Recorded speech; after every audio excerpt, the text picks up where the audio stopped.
A seguir, você vai ouvir o trecho dublado da pregação com o tema Desbloqueando o Poder da Oração. Na descrição, você encontra links para adquirir obras que irão te inspirar. Para mais conteúdos cristãos relevantes, acesse talmidimdecristo.com.br. Hoje de manhã vou falar sobre o tema do lugar secreto, sobre como desenvolver uma vida de oração que vai transformar a nossa vida e o nosso ministério.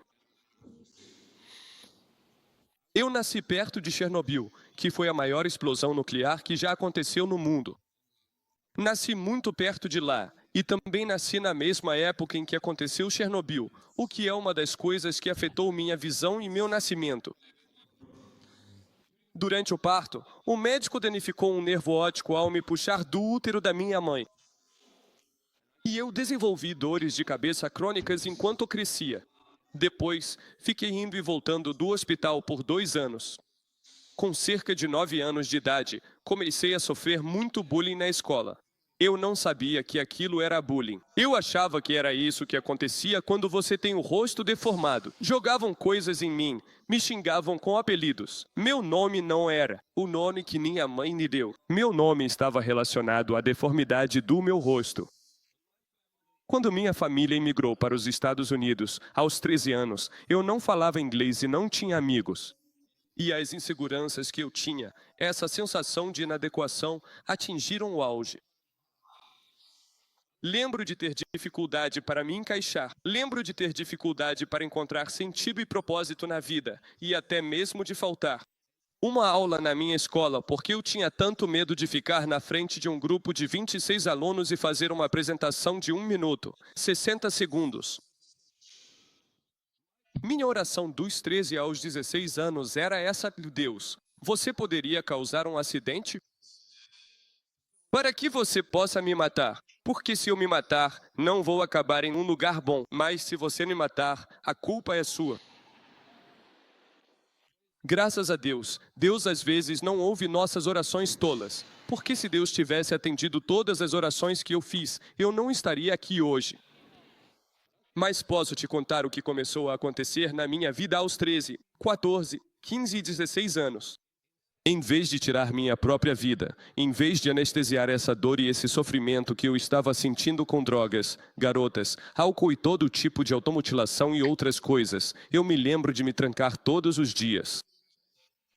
De segunda a sexta, logo depois da escola, no meu quarto, colocando música bem alta para que meus pais não me ouvissem chorando e reclamando com Deus. E vomitando, era oração, mas na verdade era como um vômito espiritual. Reclamando, questionando. Por que você me fez assim? Minha vida não tem propósito. Minha vida não tem sentido. Tenho medo das pessoas. Não tenho amigos. Ninguém gosta de mim. Será que eu vou? Viemos para um país novo, mas sinto que minha vida inteira foi virada de cabeça para baixo. Por que isso está acontecendo comigo? E eu fazia isso por 20, 30 minutos todos os dias. E então eu sempre terminava adorando a Deus, o Deus. Eu simplesmente acusava de tudo, Deus. Eu simplesmente lançava minhas dúvidas sobre Deus. E então eu terminava. Por quê? Sabe, às vezes reclamar é como vomitar. Todo mundo ao seu redor fica mal, mas você se sente melhor depois. E era exatamente isso que minha oração era. Era só reclamar para Deus, derramando a dor do meu coração para Ele. E então, depois de fazer isso, eu experimentava a paz dele, experimentava o amor dele e experimentava a alegria dele. E eu comecei a fazer isso todos os dias, de segunda a sexta, quando tinha 13 anos. Depois de alguns anos fazendo isso, Deus começou a, sobrenaturalmente, primeiro, curar minhas dores de cabeça. Elas desapareceram. Segundo, a insegurança crônica que eu sentia também sumiu. Na escola, quando eu estava com dificuldades, comecei a tirar boas notas e, na verdade, comecei a pregar nas minhas salas de aula. E aos 16 anos, me tornei pastor de jovens. De todas as coisas, fiz aquilo que eu tinha medo.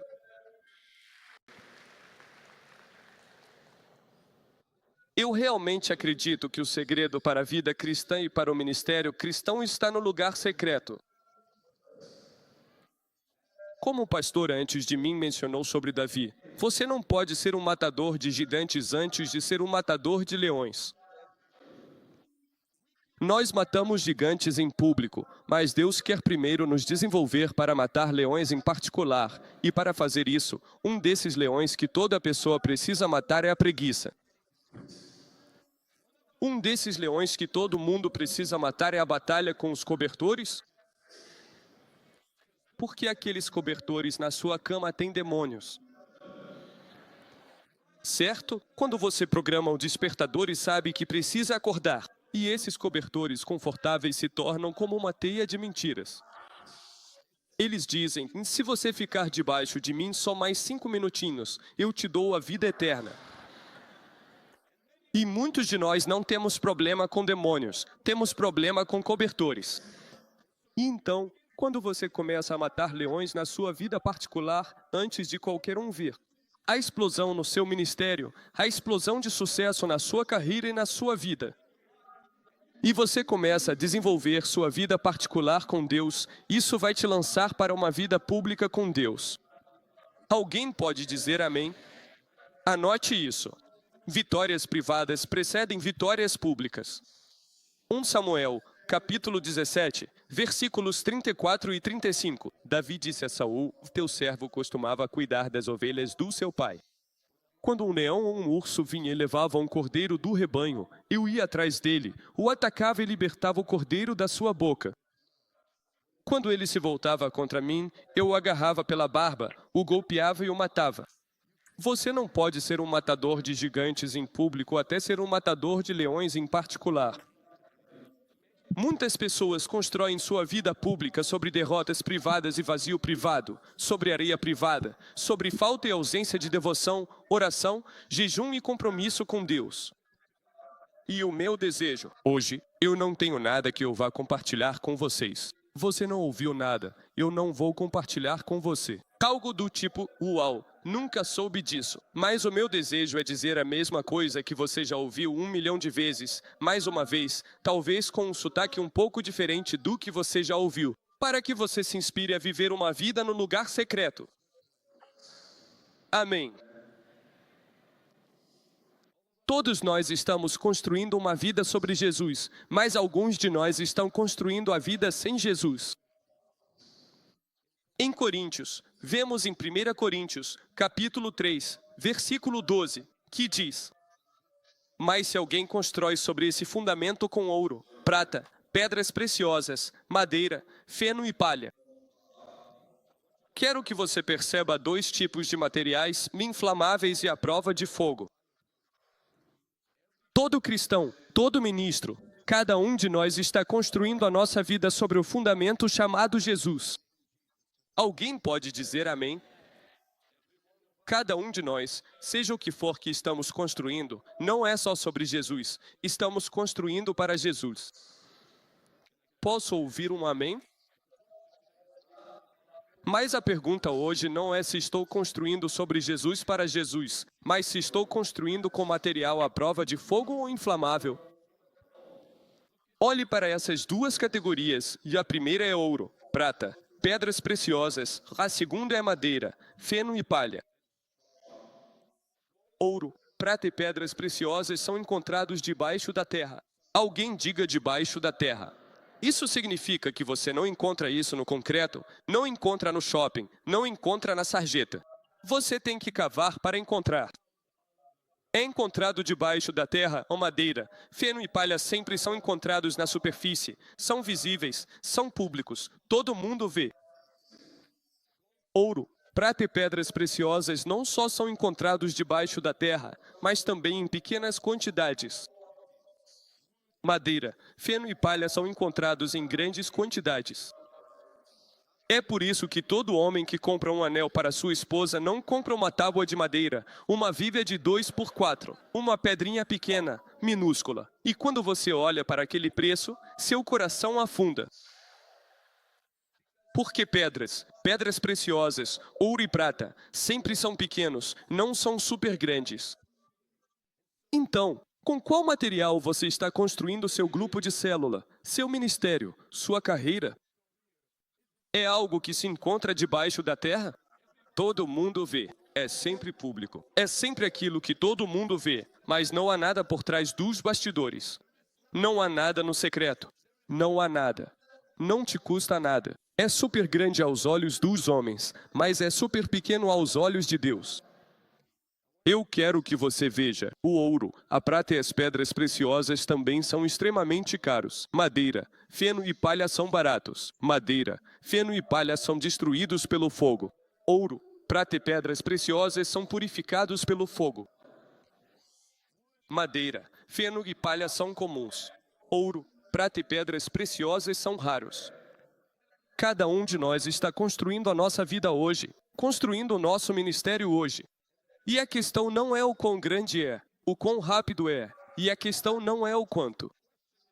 Eu sou querido, aplaudido pelos homens. A questão é esta. O que eu estou construindo vem do subterrâneo, me custa algo. É raro porque todo mundo prefere fazer coisas para agradar aos homens. Eu estou fazendo coisas para agradar a Deus. Isso não é comum, é raro. Leva tempo para eu construir isso. E se o fogo vier, se vierem ofensas, problemas, o divórcio dos meus pais? Eu serei purificado, não consumido, não destruído, não vou desistir e nem abandonar. Por quê? Porque eu não construí minha vida apenas sobre Jesus, eu construí minha vida com Jesus. Eu não construí minha vida apenas para Jesus. Eu construí minha vida pelo poder de Jesus Cristo. É por isso que vem o inferno, vem a tempestade, venham ofensas, venham problemas. Isso não vai me abalar, vai me fortalecer, vai me purificar. Por quê? Porque minha vida é preenchida nesse lugar secreto. Vamos lá, alguém. Muitas pessoas desistem, muitas pessoas se ofendem, muita gente fala, estou esgotado, eu não aguento mais isso. Isso é difícil demais. E para mim, isso geralmente é o primeiro sinal. Elas têm construído com madeira, feno e palha.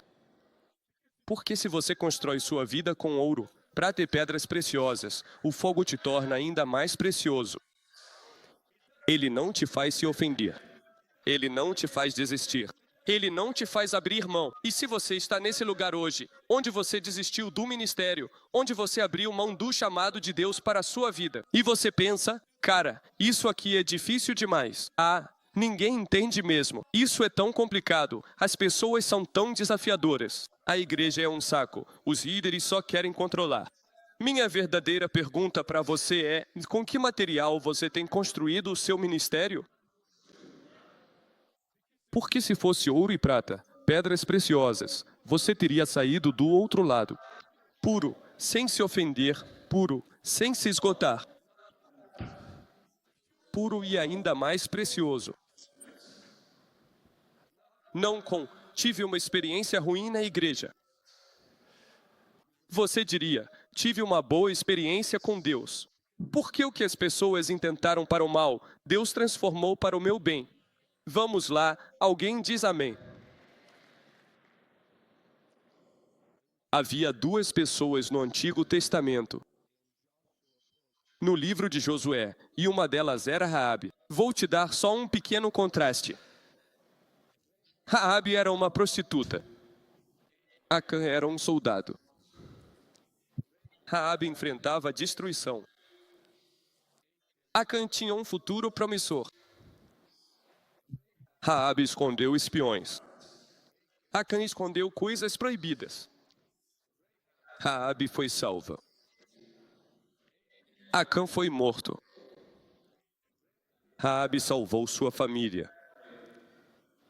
Acã matou sua família.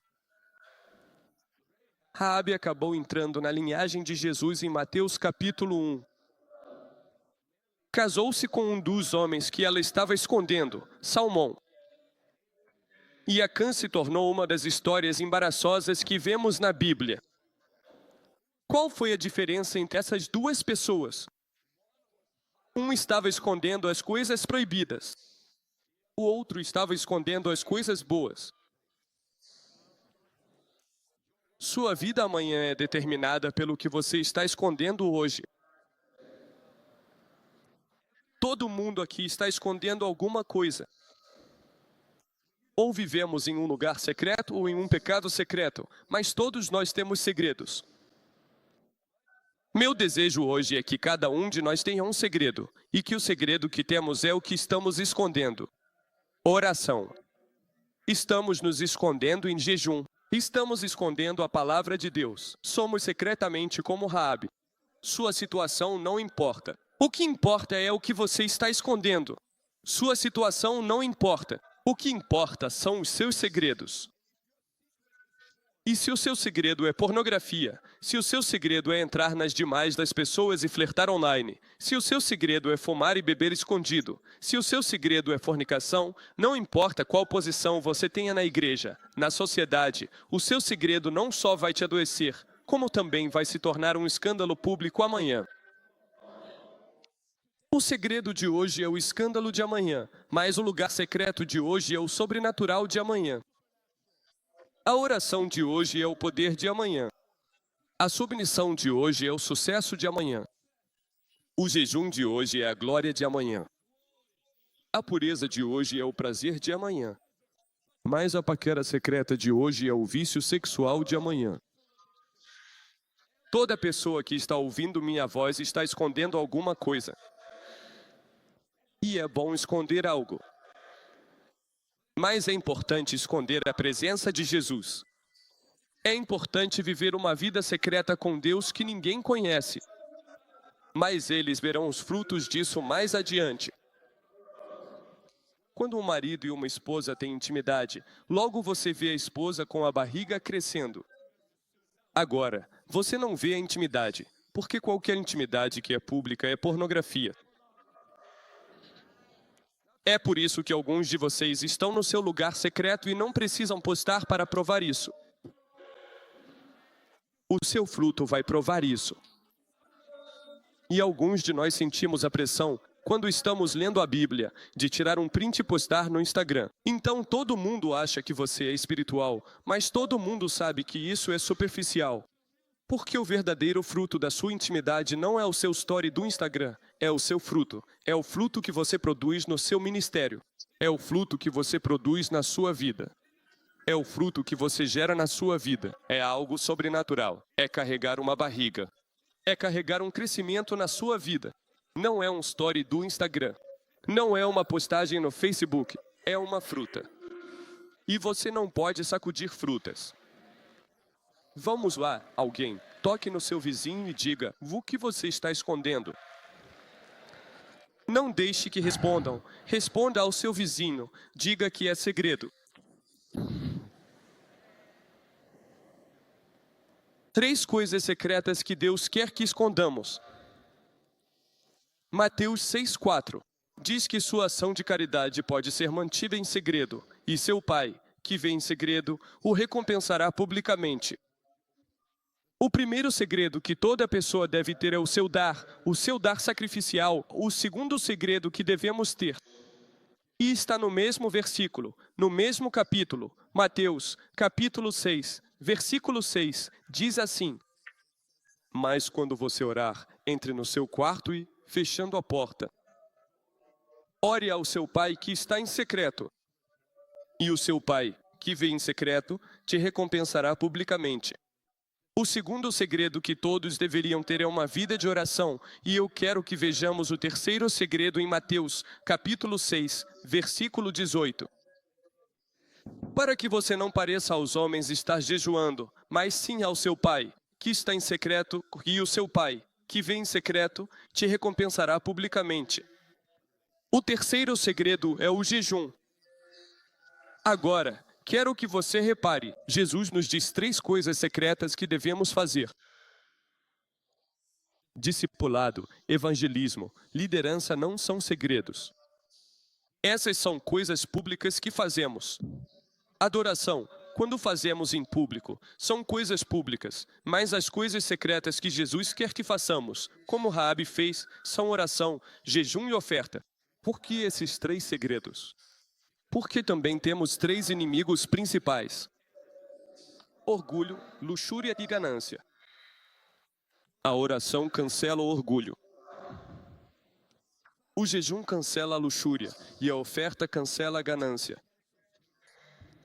Então Jesus está dizendo, você tem 3 inimigos principais atacando o seu crescimento espiritual, e eu quero que você desenvolva esse sistema e esse hábito em segredo. Comece a ofertar em segredo. Comece a orar em segredo. Comece a jejuar em segredo.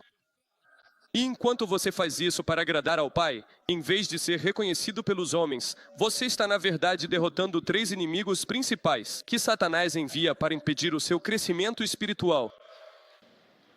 Vamos lá, alguém. O verdadeiro motivo pelo qual as pessoas não oram não é porque estão ocupadas, é porque são orgulhosas. A oração é o maior ataque contra o orgulho, e a falta de oração é a maior forma de orgulho. Se você não ora, não é porque está ocupado, é porque você é orgulhoso. Por que você acha que pode fazer tudo sem Deus? Se você não ora, você se desvia. Se você quer andar com Deus, precisa viver uma vida de oração secreta. Isso não significa que você não possa orar com sua família, mas se o único momento em que você ora é publicamente na igreja, isso não é secreto o suficiente. Seu relacionamento com Deus precisa ser em segredo. E uma das primeiras coisas que isso precisa ser. O primeiro segredo é a oração. O segundo segredo que acabamos de mencionar é o jejum. Agora, eu entendo que vivemos numa geração hoje em que a maioria de nós vai morrer por comer demais, não por jejuar. A gente come demais. Alguns de nós têm um rei que adoramos, chamado Rei Estômago. A Bíblia diz que algumas pessoas transformaram o estômago em Deus. A comida foi a primeira tentação que a humanidade enfrentou no jardim. A comida foi a primeira tentação que Jesus enfrentou no deserto. Agora, não há nada de errado com comida. Comida é boa e eu amo comida. E a Bíblia diz que no céu vai ter comida de sobra. Mas você precisa entender que, para vencer a cobiça da carne, é preciso constantemente e regularmente sujeitar sua carne ao jejum. Jejuar não é popular, especialmente nos círculos cristãos de hoje, que tem uma graça barata, uma mensagem do Evangelho que foca tanto que Deus fez tudo. Você não precisa se sacrificar, não precisa negar sua carne, não precisa se colocar no altar. Jesus fez tudo. Tudo o que você precisa fazer é comer, comer, comer, comer, ser feliz, comer. É tudo sobre você. Jesus é sobre você. Você só precisa ser feliz, e qualquer coisa que não te faz feliz não vem de Jesus. Essa doutrina é demoníaca, porque o cristianismo nunca foi sobre você, sempre foi sobre Jesus. Jesus diz: se alguém quiser me seguir, deve negar a si mesmo, tomar sua cruz e me seguir. O cristianismo não é sobre autodescoberta, isso é nova era, isso é feitiçaria. O cristianismo é sobre autonegação. Você não consegue andar com Deus por muito tempo e muito longe se não viver uma vida de jejum. A igreja primitiva jejuava 2 dias por semana. A gente diz, cara, eu quero o poder que a igreja primitiva tinha. O segredo do poder da igreja primitiva era jejuar 2 dias por semana. Por quê? Porque algo acontece quando você empurra o prato para o lado. E jejum não é, estou jejuando do Instagram. Isso não é jejum. Eu só simplesmente. Hoje pulei o café da manhã, não tive chance de comer arroz e ovos, então estou jejuando. Não. Isso é só quando você não teve tempo de comer. Jejum é uma abstenção voluntária de comida por motivos espirituais. E Jesus diz, eu quero que você tenha um segredo, e o seu segredo deve ser o jejum. Se você quer perseverar, tem que jejuar. As pessoas perguntam, cara, como você mantém o fogo por Deus? Muito simples. Existe um segredo. O combustível para o seu fogo é o jejum. Viva uma vida de jejum. Não estou falando de jejuar como resposta a uma crise, mas sim de jejuar como um hábito. Seja todo mês, toda semana, ou quando o seu pastor ou líder marca um dia e diz, neste dia, vamos jejuar, você começa a participar. Não diga, vá, Deus não falou comigo. O diabo é mentiroso. Deus está te guiando, através do seu líder, para a autonegação e para uma vida de jejum secreto. Alguém pode dizer amém? Alguns de nós não jejuamos porque temos um relacionamento adúltero com a geladeira. Nós julgamos o mundo por ir ao bar quando está estressado. Mas nós corremos para o arroz. Corremos para os brownies, corremos para os muffins, corremos para isso e nos apaixonamos pela comida. Comida é o seu combustível, não é o seu amor. A comida é para te fortalecer. Sim, ela traz um pouco de prazer. Deus abençoe a comida, mas, ao mesmo tempo, a Bíblia diz, e amarás o Senhor, teu Deus, e amarás o teu próximo. Não está escrito, amarás a tua comida, o que significa que a comida não é para o nosso conforto. Nós já temos um Consolador. O nome dele é Espírito Santo, não é a comida. Isso significa que precisamos escolher viver uma vida de jejum para que a comida não se torne um ídolo em nossa vida. E para que o lugar secreto seja cheio de oração e cheio de jejum. Alguém pode dizer amém? O outro aspecto que precisamos ter no nosso lugar secreto é a generosidade. É doação sacrificial. Sim, há ofertas. Ofertas é o que damos a Deus. Houve um extra, ao dízimo. O dízimo é muito importante quando damos 10% do que ganhamos, para honrar a Deus. Não é uma lei que proíbe você de ir para o céu, mas é um princípio de dizer Deus, confio a você o resto das minhas finanças, honro você e busco você em minhas finanças. Mas há mais uma coisa que, secretamente, precisamos fazer, e isso é o sacrifício. E sacrifício é quando você dá algo que dói. Um porco e uma galinha estavam passando e decidiram preparar um café da manhã para um fazendeiro. A galinha olha para o porco e diz, quero que a gente faça um café da manhã para ele. Você poderia dar um pouco de bacon para ele? Eu vou dar alguns ovos. O porco diz, com licença, se você der ovos, isso é uma oferta. Se eu der bacon, isso é um sacrifício. Então, sacrifício não é apenas dar algo que está sobrando. Às vezes, é dar algo que dói. E, por favor, entenda, se você quer viver uma vida andando no lugar secreto, não é só oração, é também jejum. Haverá um momento na sua vida em que Deus vai te desafiar a crescer na área do sacrifício financeiro e a dar algo que dói. Eu e minha esposa já praticamos isso tantas vezes e continuamos fazendo. Eu diria que foi isso que mudou nossas finanças e mudou nossa vida espiritual. Sua vida deve ser vivida de forma que Deus aponte o dedo para algo e você diga, Senhor, eu vou te entregar isso. Eu não vou tocar trombeta. Postar. Ei, pessoal, só para avisar, acabei de doar um carro. Ei, pessoal, acabei de doar todas as minhas economias. Você está fazendo isso em obediência a Deus. Está fazendo em segredo. Mas o que vai acontecer? A Bíblia diz que Deus vê os sacrifícios, as ofertas financeiras feitas em segredo, e Ele começa a te recompensar publicamente. Não, nós não damos para receber, mas se damos, Deus trará uma colheita. Deus diz. Eu vejo isso no lugar secreto. Vejo seus sacrifícios, vejo suas sementes, e Deus começará a recompensar isso. Isso virá em forma de rompimento, virá em forma de rompimento financeiro, virá em forma de favor e outras coisas. As pessoas vão olhar para você e dizer, #sortudo. E você vai pensar, não, você não faz ideia, eu tenho segredos. Sansão não era musculoso fisicamente, porque se fosse, Dalila nunca perguntaria qual é o segredo da sua força. Vamos lá. Você não chega para um cara todo bombado e pergunta qual é o segredo da sua força? São os músculos, é ir para a academia. Sansão provavelmente era um cara normal como eu, e Dalila pensava, não é possível. Qual é o segredo da sua força? Por que você é tão poderoso?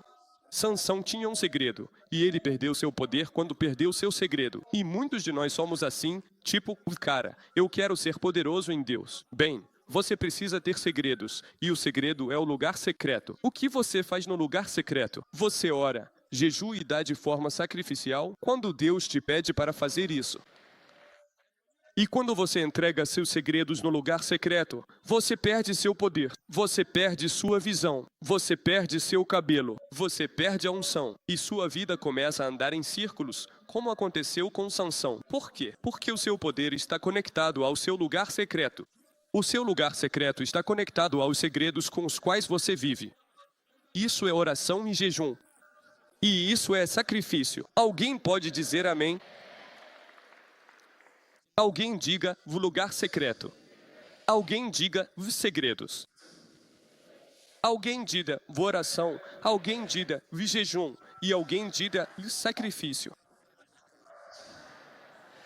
Deus não nos chamou para vivermos ocupados. Ele nos chamou para sermos frutíferos. E para sermos frutíferos, precisamos estar em intimidade. Precisamos ter um lugar secreto.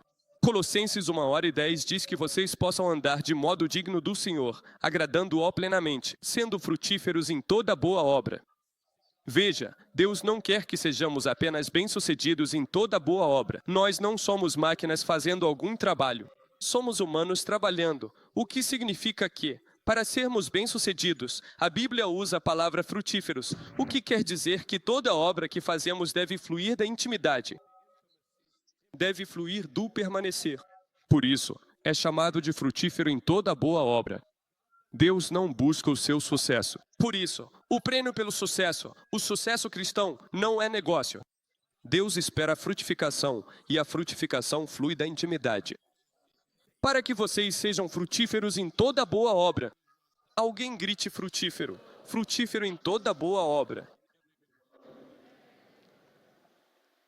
Eu gosto de contrastes, especialmente na Bíblia. Esther e Vasti. Vasti estava tão ocupada organizando o banquete para as mulheres que, quando o rei a chamou, ela disse: "Me desculpa, querido. Eu tenho uma célula que estou liderando. Desculpa, estou fazendo uma rede de mulheres agora. Desculpa, estou ocupada. Desculpa, estou fazendo uma noite das mulheres agora. Desculpa, estou meio ocupada." Ela não estava fazendo nada de errado. Na verdade, ela estava organizando um banquete para as mulheres. Esther era diferente. Vasti perdeu sua coroa. Esther nunca foi convidada à presença do rei, e mesmo assim ela foi. E a Bíblia diz que Esther liderou mulheres, e também homens, em jejum. Mas Esther não perdeu sua coroa. Esther salvou sua nação. Então minha pergunta para você hoje é: em que tipo de noiva você é? Aquela que sempre pula o lugar secreto porque está ocupada para Deus? Ou aquela que sempre prioriza o seu lugar secreto? Porque se você tem um lugar secreto, você vai salvar a sua cidade. Você vai impactar a sua geração. Você vai influenciar o seu campus. E talvez alguns de vocês sintam: "Mas eu vou perder meu tempo. Tenho tanto trabalho para fazer." Você deve priorizar isso, porque quando você adiciona um lugar secreto como seu fundamento, Deus acrescenta algo super ao seu natural. Amém. E sua velocidade não se torna mais aquilo que você é capaz de fazer, mas aquilo que você começa a fazer, e Deus começa a continuar fazendo você. E haverá um favor que será liberado em seu ministério. Amém. E agora, eu quero chegar à última parte desta mensagem, que é de por que precisamos orar. Porque precisamos perseverar no nosso lugar secreto. E eu vou voltar ao começo. Gênesis. Anote isso. Nós precisamos de Deus porque viemos de Deus. Gênesis 1:11. Eu quero que você veja. Quando Deus estava criando a terra, Ele disse: "Então Deus disse: produza a terra relva, ervas que deem sementes, e árvores frutíferas que deem fruto segundo a sua espécie, cuja semente esteja nele, sobre a terra." E assim foi. Então, quando Deus estava criando a relva, as árvores, Ele se volta para a terra, diz a Bíblia, e disse que a terra produz a relva. Então, tecnicamente, talvez não seja o mais correto teologicamente, mas tecnicamente, quem criou a relva, as árvores, foi a terra, porque Deus falou com ela e disse: "Produza a relva, árvores e todas essas coisas." Então as árvores, a relva e todas as plantas vieram da terra, precisam da terra para viver, e sem a terra, elas morrem. Vamos para o versículo 20. Deus disse: "Em que as águas se encham de uma abundância de seres vivos." Então, tecnicamente, Deus olha para a água, para o oceano, e diz: "Em você faça peixes. Você produza todas as criaturas vivas." Então, como os peixes vêm da água, eles precisam da água para viver, e sem a água, eles morrem. Todo mundo ainda está comigo? Amém. Então as árvores vêm da terra. A Bíblia não diz que Deus as criou, ele falou com a terra para que as fizesse. E porque elas vieram da terra, sem a terra, elas morrem. Deus vai até o mar e diz: vá água, produza peixes, e a água produz os peixes, e os peixes vivem porque vieram da água e morrem sem ela. E então eu quero que vocês leiam os primeiros 6 versículos abaixo, onde diz, Deus diz, façamos. Deus volta-se para si mesmo e diz, façamos o homem. Então o homem vem de Deus, do mesmo jeito que o peixe vem do mar e as árvores vêm da terra. Meu Deus! O homem morre sem Deus, assim como o peixe morre sem água e as árvores morrem sem a terra. Amém. Deus continua sendo Deus sem o homem. O oceano continua sendo oceano sem peixes. E o solo continua sendo solo sem as árvores. Isso significa que Deus não precisa de nós, nós precisamos de Deus. Amém. Por que precisamos de Deus? Porque viemos de Deus. Amém. Porque existe um desejo que nenhuma religião, nenhuma droga, nenhum namorado, nenhuma namorada pode satisfazer. É porque você não veio das drogas. Você não veio de uma namorada. Você veio de Deus. E não importa quantos diplomas teológicos você tenha, você precisa entender, se talvez você tenha abraçado uma visão ateísta de que, eu não preciso de Deus. Meu amigo, você veio de Deus, e você precisa de Deus tanto quanto o peixe precisa da água e as árvores precisam do solo. É por isso que você precisa viver uma vida de lugar secreto. É por isso que você precisa orar, precisa jejuar, precisa ofertar. Por quê? Porque você não é um peixe que precisa de água. Você não é uma árvore que precisa da terra. Você foi criado à semelhança de Deus e você veio de Deus. Você é um ser humano inteligente. Deus diz, façamos o homem à nossa imagem e semelhança. Você não tem escolha. A sua sobrevivência, o seu sucesso na vida, dependem de você permanecer conectado à fonte de onde você veio. Amém. Amém. Não deixe um professor com mais diplomas do que um termômetro te convencer de que você não precisa de Deus. Você precisa de Deus. Por quê? Porque o entendimento básico da criação humana nos mostra, é quase como se Deus estivesse pintando um quadro para nós, e ele diz que um dia haveria professores, mestres, youtubers, influenciadores, estrelas, e essas pessoas que diriam, e nós não precisamos de Deus. Deus não é uma muleta. E Deus diz, toda vez que você olhar para o seu jardim, suas árvores precisam de solo, seu peixe precisa de água, você precisa de Deus. Porque você veio de Deus. Alguém pode dizer amém? Amém. Algumas coisas práticas que quero compartilhar, uma delas é que não vamos ao lugar secreto para encontrar Deus, vamos lá para estar com Ele. A Bíblia diz em Êxodo 24:12, então o Senhor disse a Moisés, sobe ao monte e fica lá. Ou seja, quero que você venha e esteja lá. Muitas pessoas não gostam do lugar secreto por esse motivo, porque sentem que Deus brinca de esconde-esconde. E nós vamos até lá, e precisamos dar uma recarregada nas nossas baterias por 30 minutos tentando chegar ao lugar secreto, tentando entrar no Santo dos Santos. E é verdade, a Bíblia nos diz para buscar o seu rosto. Mas pense em buscar o rosto de Deus como um marido cortejando sua esposa, e não como alguém tentando pegar um rato. Porque muitos de nós pensamos em buscar o rosto de Deus como se Deus estivesse sempre fugindo de você e você apenas correndo atrás dele. E então Deus te dá pontos de mérito por estar correndo atrás. Quando estou correndo atrás da minha esposa e cortejando minha esposa, não é porque ela está fugindo de mim, correndo pelo bairro e eu atrás dela. Quando estou cortejando minha esposa, isso significa que ela está comigo fisicamente, e eu estou buscando ela emocionalmente. Quando vamos ao lugar secreto, a Bíblia diz para ir ao lugar secreto e teu pai, que está em secreto, o que me mostra que ele já está lá. Eu não estou indo para encontrá-lo. Olha esse. Desculpa. Eu não estou indo lá para procurá-lo. Quando eu chego, ele diz, eu já estou aqui desde as 5 horas, desde as 4 horas. Eu estava esperando por você. Eu não vou para a oração para encontrar Deus. Eu vou para a oração para estar com Ele. Deus nunca está perdido. Somos nós que estamos perdidos. Então, mude seu paradigma. Não se veja como se fosse você chegando, se esforçando, começando tudo e só pressionando.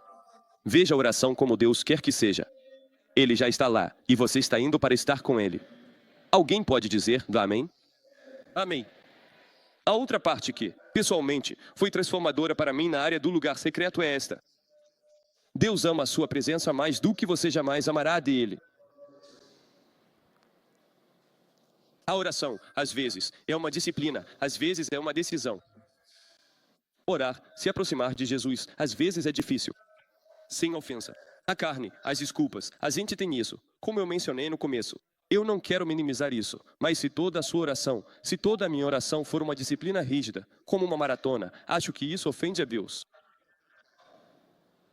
Imagine se eu descrevesse meu relacionamento com minha esposa como correr uma maratona. É difícil. Isso é realmente ofensivo para ela. Agora, mesmo que seja difícil, você não diz que é difícil. Você diz, é bom. E o nosso casamento, no começo, não era bom. Era difícil, mas quando melhorou, quando mudou, nos últimos 10 anos como tem sido, é uma alegria. Agora, existem momentos difíceis? Às vezes sim, mas ao mesmo tempo, é um relacionamento de amor. Não é um relacionamento baseado na lei, e isso muda tudo. Deixe-me te mostrar alguns versículos. Sofonias. Não, Salmo 14. 149, versículo 4, diz, pois o Senhor tem prazer. Alguém diga prazer. Prazer. Não estou ouvindo vocês. Digam prazer. Prazer.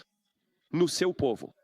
Ele embelezará os humildes com a salvação. Sofonias 3 horas e 17. Diz-lhe o Senhor, o seu Deus, está no meio de você, o poderoso salvará.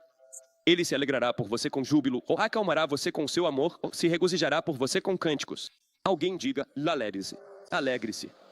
Deus diz, quando você entra na minha presença, eu me alegro com você com júbilo. Deus fica animado, feliz. Deus tipo, cara, isso é incrível, sensacional. Vem cá. Eu gosto de você. Você já viu pais fazendo isso com seus filhos? Tipo uma criancinha, ele fica assim. E eles simplesmente os agarram e dizem, vá, sua coisinha. Venha aqui. Coisa fofa e coisas assim, porque esse é o amor de um pai por um filho. A Bíblia diz em Sofonias, quando você entrar na minha presença, eu me alegrarei por você com alegria. Eu me alegrarei por você com cânticos. Eu o acalmarei com o meu amor. É por isso que sou a favor de adormecer em oração. Da mesma forma, se uma criança adormece nos braços do pai, o pai não acorda e diz, acorde. Como você ousa dormir nos meus braços? Então, se às vezes você está buscando a Deus, amando Jesus e sem querer acaba adormecendo, não se sinta culpado. Você só precisa acordar e dizer, Jesus, que presença tão doce. Porque oração não é uma disciplina legalista. A oração é o amor que Deus tem por você. É quase como se Deus tivesse criado a oração não para o seu prazer, mas para o prazer dele. Ele gosta da sua companhia. Ele ama a sua presença. Ele quer que você venha visitá-lo todos os dias porque ele se alegra com o seu povo. Alguém pode dizer, amém? Amém. Eu me lembro de quando meu tempo de oração, e meu tempo de oração começa, bem cedo de manhã. E eu ia, e nessa época em particular, por algumas semanas, estava tudo muito seco.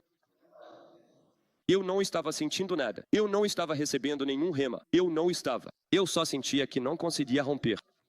Passava uma hora ali e parecia que Deus simplesmente tinha me deixado, abandonado o meu endereço.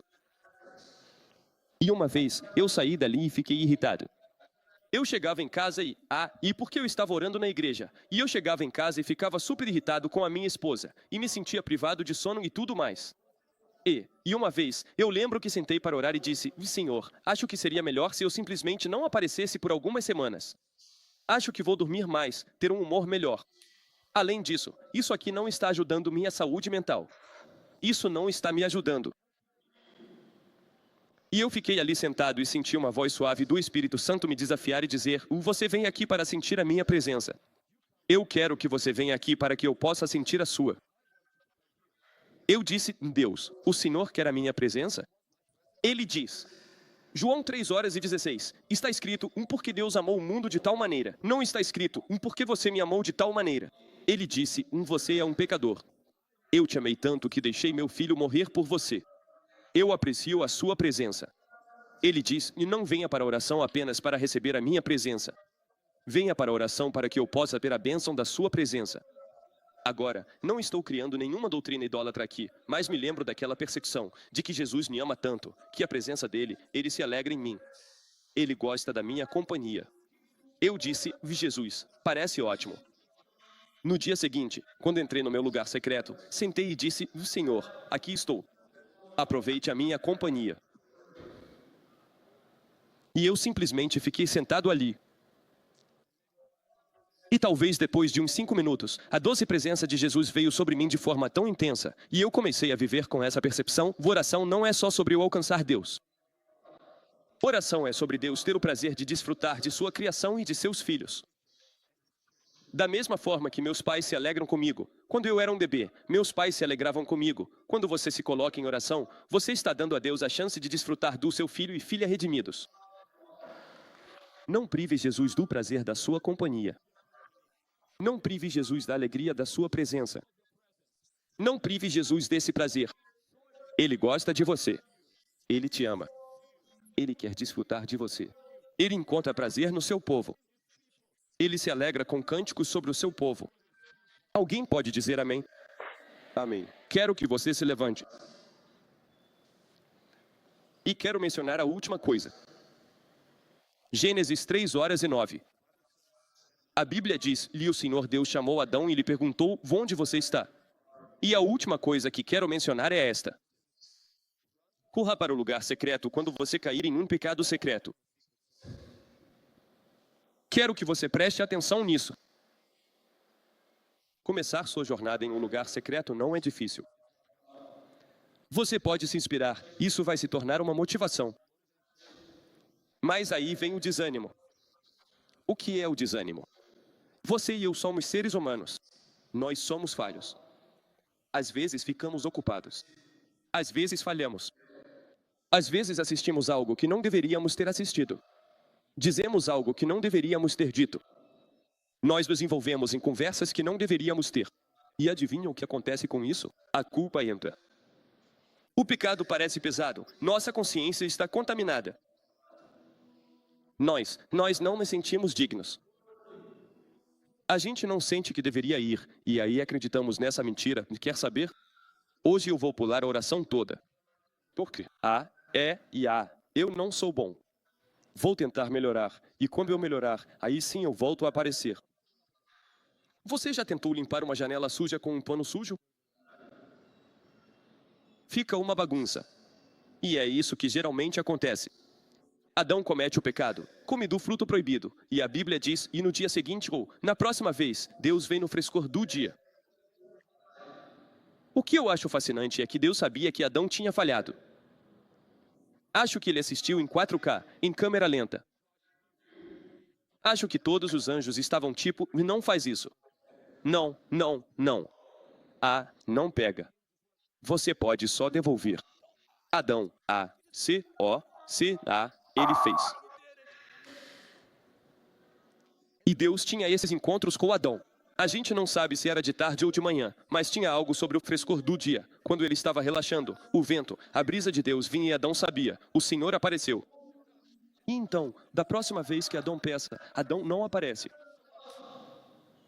Com razão, ele se sente enojado, ele se sente culpado. Ele sente tipo, eu não posso aparecer para conversar com Deus desse jeito.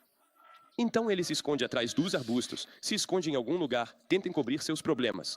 Ele diz, eu vou me esforçar mais, e quando eu melhorar, vou voltar para Deus e começar a falar com Ele de novo. O que eu acho fascinante é que Deus aparece no mesmo lugar onde Adão costumava aparecer antes. E a pergunta de Deus não foi, como você pôde fazer isso, Adão? Por que você fez isso? Ele diz, Adão, onde você está? Eu espero por você. Mas Deus, eu errei. Eu sei. Me conte sobre isso. Por que você não apareceu? Como eu posso ir ao lugar secreto se cair em pecado secreto? Bem, só há uma coisa que pode te lavar, e isso é o sangue, e isso pode acontecer em um lugar secreto. Quero te dizer uma coisa, se você caiu, se cometeu algum tipo de pecado que não consegue se perdoar, que não consegue viver com essa culpa, Deus está te perguntando hoje, Adão, onde você está? Talvez sua vida tenha ficado tão sobrecarregada e tão difícil que você abandonou o lugar secreto e pensa, Deus não quer alguém como eu. Eu sou tão inconstante, tão pouco confiável. Eu quebro meus próprios padrões, quebro minhas próprias promessas. Eu nem gosto de mim mesmo. Mas ouça, o amor de Deus por você é maior do que o seu amor por si mesmo. Deus está te perguntando, ladrão, onde você está? Volte para o lugar secreto. Deus não deixou aquele lugar só porque você caiu em pecado. Deus não quer. Deus ainda quer se encontrar com você. Só porque você caiu naquela coisa que disse, e nunca mais vou fazer isso. Ele está dizendo, venha. Venha. Venha para o lugar secreto. Adão, onde você está? Isaías 1:18 diz, vinde e arrazoemos. Se os seus pecados são como escarlate, Deus não diz, vou acabar com você. Ele diz, eu vou te lavar e te deixar mais branco do que a neve.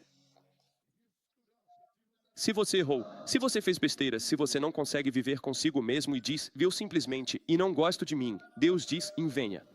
Eu não estou esperando por você só quando tudo está certo. Eu estou esperando por você quando você está um caos.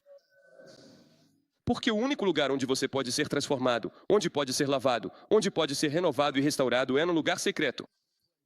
Você vai viver em um pecado secreto ou vai levar seu pecado secreto para o lugar secreto, e seu pecado secreto será transformado em um testemunho. Uma libertação vai acontecer. O rompimento vai acontecer.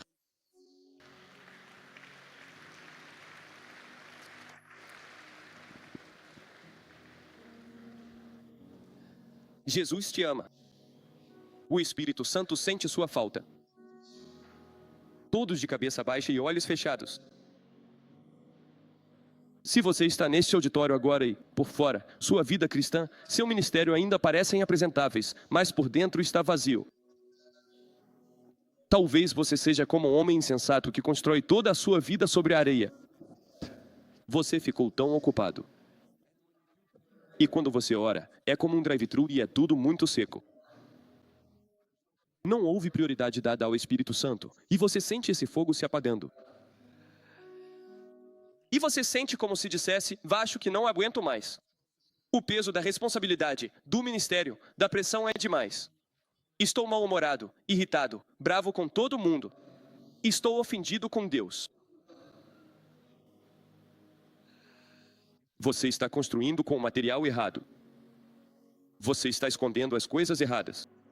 E talvez você tenha começado a se envolver novamente com atividades pecaminosas. Voltou a praticar algumas daquelas coisas das quais Deus já te libertou. Começou a ser atraído por aqueles pecados secretos sobre os quais você até já deu testemunho na sua igreja dizendo, Deus me libertou disso. E tem alguns de vocês aqui hoje. Você é pastor da igreja e eu estou descrevendo a sua vida agora. Deus não está aqui para te julgar ou te fazer sentir culpado. Ele só diz, filho, filha, onde você está? Venha. Volte para a minha presença. Se você é essa pessoa que perdeu esse lugar secreto e quer voltar para lá, vou te pedir para fazer algo agora que é um pouco radical. Aí mesmo onde você está de pé, ajoelhe-se diante de Jesus. Aí mesmo onde você está de pé. Isso vai ser só para aquelas pessoas que sentem, cara, eu preciso voltar. Eu perdi esse lugar por causa do meu pecado, por causa da minha culpa, por causa da minha correria. Bem aí, ajoelhe-se diante do Espírito Santo e diga, Senhor, me perdoa. Senhor, devolve para mim a alegria da minha salvação. Senhor, restaura essa fome. Senhor, desperta isso agora em mim. Jesus, eu quero ter segredos. E o meu segredo, eu quero que seja você. Eu não quero que o meu segredo seja pornografia, homossexualidade, lesbianismo. Eu quero que o meu segredo seja oração. Eu quero que o meu segredo seja jejum. Eu quero que o meu segredo seja generosidade. Eu quero que o meu segredo seja o Espírito Santo. Eu quero que o meu segredo seja profundo, real. Querido e amado Espírito Santo, eu te peço agora, neste momento, que restaures completamente, que renoves profundamente e que traga de volta a vida plena aquele ministro e aquele líder espiritual que talvez tenha ficado tão excessivamente ocupado, que alcançou um sucesso tão grande e notável, mas que também está super estressado, tão sobrecarregado e oprimido, assim como Marta, com muito serviço e muitas responsabilidades, mas uma coisa essencial é necessária e infelizmente foi negligenciada. Leva-nos de volta ao lugar do secreto. Leva-nos de volta ao lugar onde, como peixes na água e árvores no solo, encontramos nossa fonte em Ti.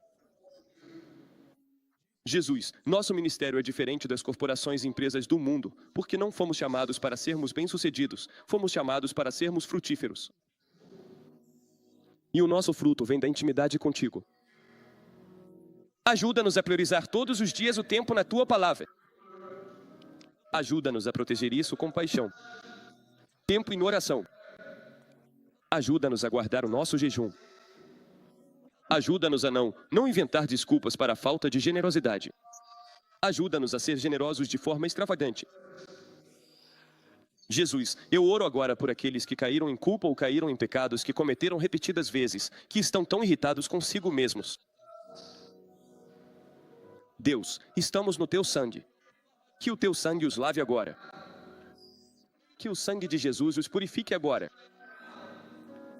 Que a inocência volte.